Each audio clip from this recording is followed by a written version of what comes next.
सारं काही संपलं. ती म्हणजे आई, जी आपल्या लेकरांसाठी स्वतःच्या जीवा व परिणामाची पर्वा न करता कोणत्याही संकटांना सामोरी जाऊ शकते. गडाचे दरवाजे बंद झाले तरी कडे डोंगर दऱ्यात काट्याकुट्यांतून बाळाच्या मायेपोटी अवघड कडा उतरणारी एक आई म्हणजे हिरकणी. या शूर हिरकणीच्या पराक्रमाची गाथा सादर करण्यासाठी येत आहेत इयत्ता 9वीच्या विद्यार्थिनी. जोरदार टाळ्यांनी स्वागत करूया.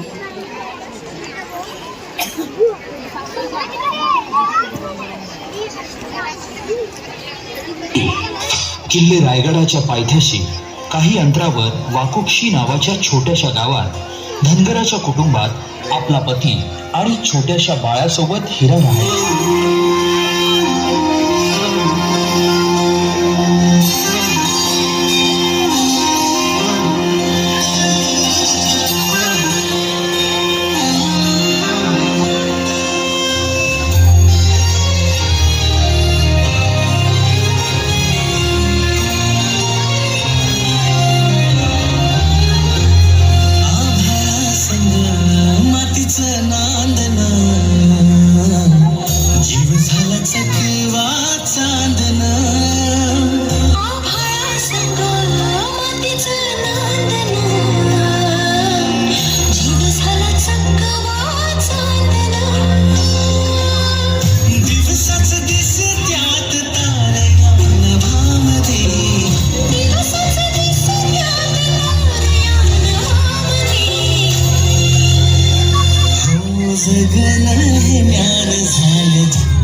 नेहमीप्रमाणे एके दिवशी हिरानं गोठ्यातून जनावरांचं दूध काढलं आणि आपल्या तान्ह्या बाळाला खेळवून पुन्हा त्याला घरी सोडून ती रायगडावर निघाली.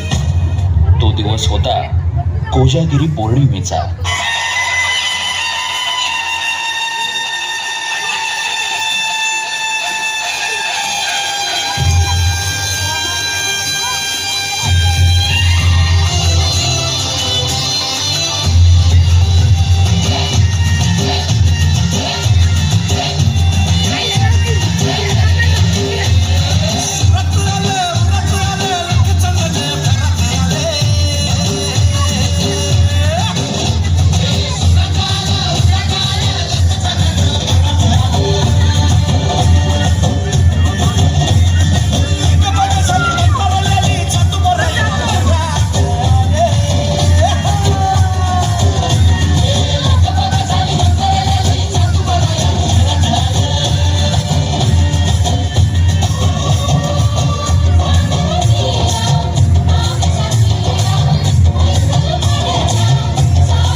आणि बघता बघता संध्याकाळ झाली आणि गडाचे दरवाजे बंद झाले.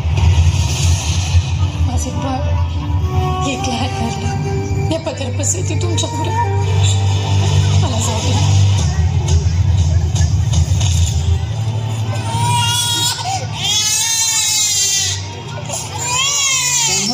जीव पुन्हा उमलू नाही कानी येते हात जेव्हा आई आई आई.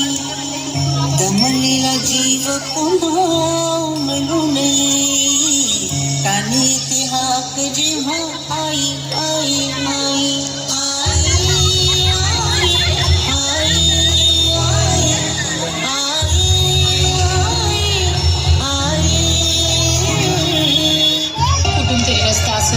एवढा मोठा गड तो पश्चिमेचा कडा आहे.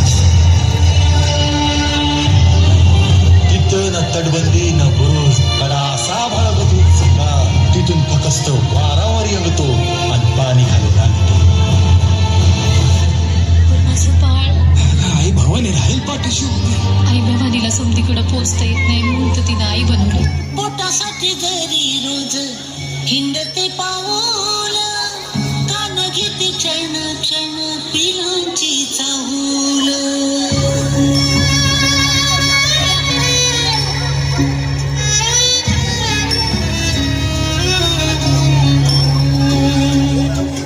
पोटासाठी जरी रोज हिंडते पाऊल कान घेते क्षण क्षण पिलांची चाहूल. झोपेमध्ये सुद्धा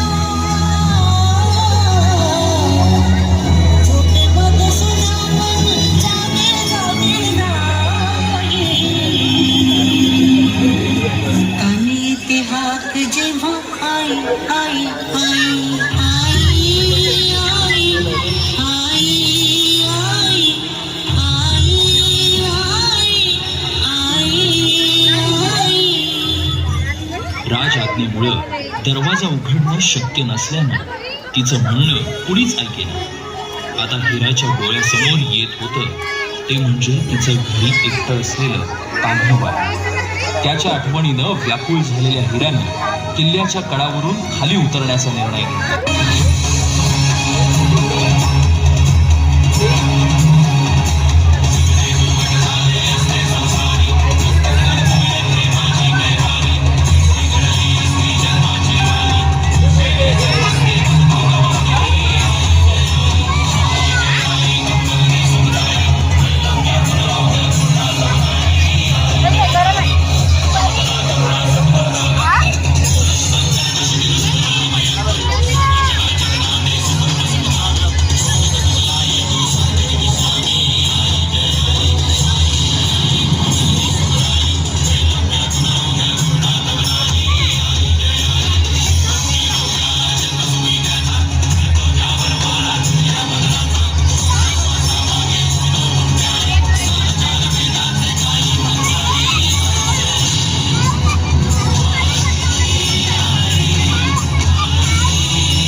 आई म्हणजे साठा सुखाचा, आई म्हणजे देव